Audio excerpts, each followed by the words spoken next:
Paradoxe, paradoxe, paradoxe, paradoxe, paré par qui? Paradoxe. Salut et bienvenue dans Paradoxe Paris Paradoxe. Le dernier coup, on avait vu le paradoxe du gruyère. Maintenant, on va voir le paradoxe du tas.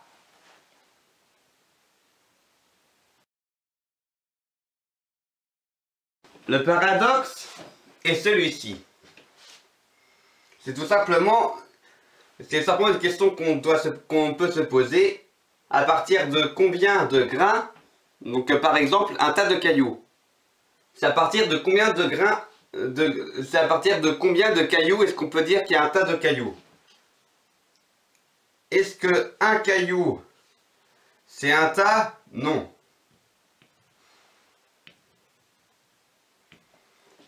Est-ce qu'on peut dire que 10 cailloux ça fait un tas?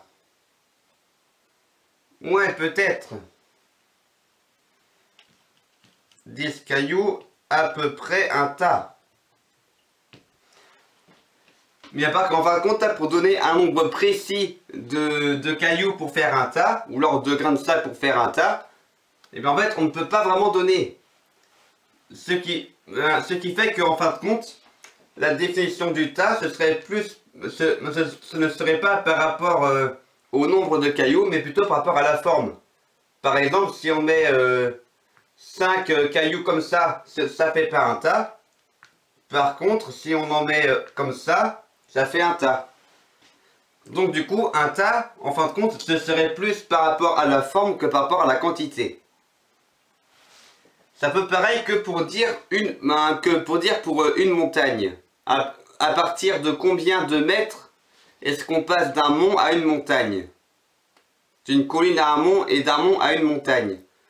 Et en fin de compte, c'est relatif, par rapport à la distance par rapport à la mer.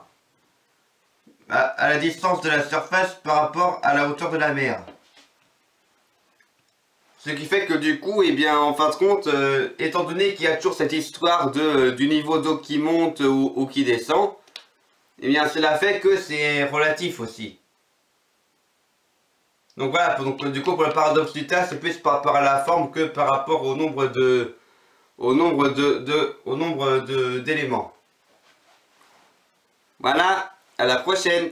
Paradoxe, paradoxe, paradoxe, paradoxe, paré par qui? Paradoxe.